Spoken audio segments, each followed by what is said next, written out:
Today's course is about a new way to approach linguistic and cultural diversity, and it is based on recent research carried out in the context of a project financed by the European Commission. And the project was called MIME for Mobility and Inclusion in Multilingual Europe.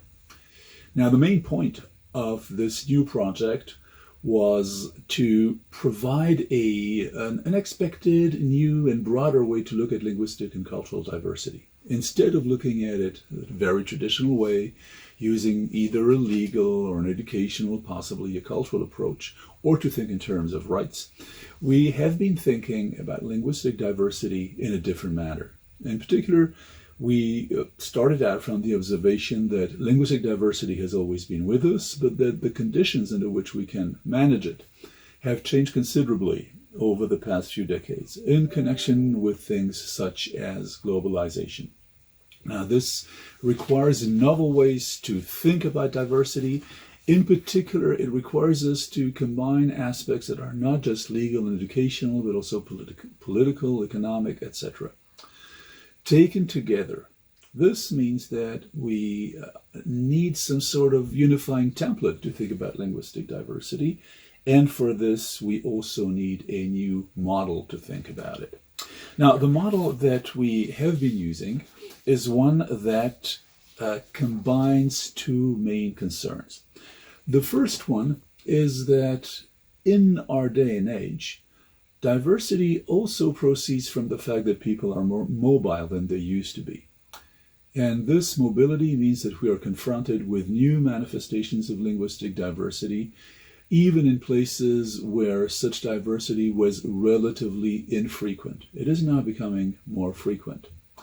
Another challenge is that even if we are in need of new ways to approach linguistic diversity because of mobility, this is not the only side of the story. At the same time, we need to have an inclusive perspective of diversity. And this is where it gets trickier, because inclusion can mean lots of different things. The main point is that if diverse people are going to be included, if we're going to develop inclusive policies for them, then there must be some kind of context for these people to be included into. Hence the importance of local languages providing the cement through which social cohesion is possible.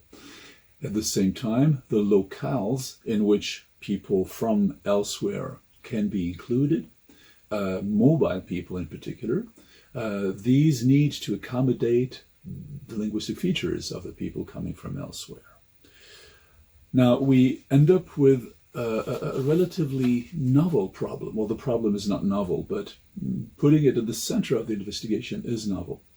The fact is that mobility and inclusion, even if there are two guiding principles for managing diversity, do not necessarily converge. And sometimes we have to face a trade-off between them. We need to consider the fact that if we have more mobility, we are possibly going to undermine inclusion. And conversely, if we stress inclusion into the local language and conditions, there is a risk that this might end up hampering mobility. So much of the problems that contemporary societies are facing has to do with the fact that we should find ways to balance mobility and inclusion and find the best possible balance through public policies. Or, and this is not something that contradicts the first claim, the first statement, the first objective, but something that actually complements it, we should try and seek ways to increase the possibility to include people without hampering mobility, or conversely, to make mobility easier without compromising inclusion. Inclusion in the local conditions that give each place and the people who live in these places precisely its specificity, its sense of place and rootedness within which social cohesion is possible. So another way of looking at this whole business is to remind us that diversity per se is neither good nor bad. It's something that carries advantages and drawbacks. So we use the fact that it carries advantages and drawbacks in order to try and seek the best balance between the two. So there again, you have this notion of balance between non-converging things.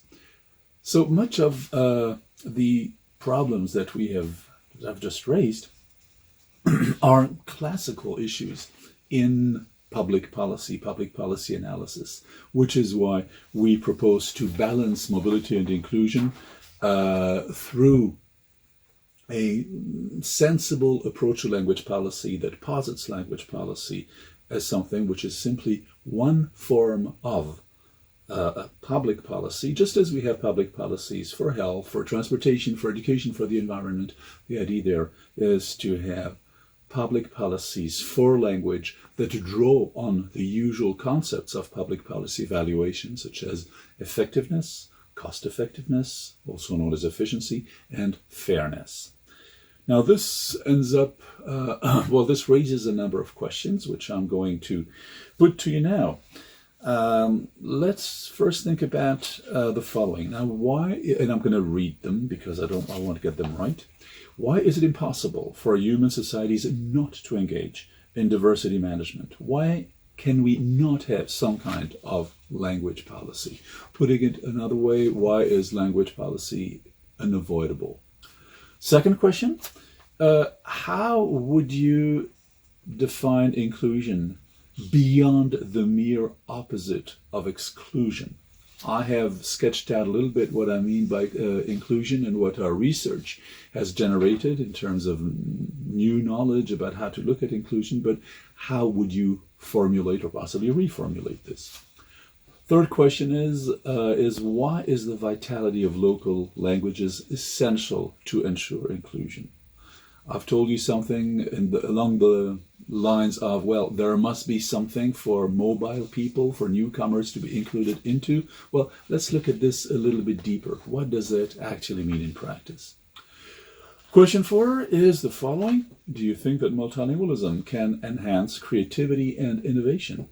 And why so? And how could this work? Now, let me conclude by saying that when we think about such a complex problem as diversity, I think we need very robust analyses, because these are eminently political problems. They can be, there is always a risk that these questions are hijacked. So we need to think about linguistic diversity, but with the help of robust analyses, because these are what enable us to ensure that we deal with diversity in a way that is compatible with a democratic and sustainable and multipolar world.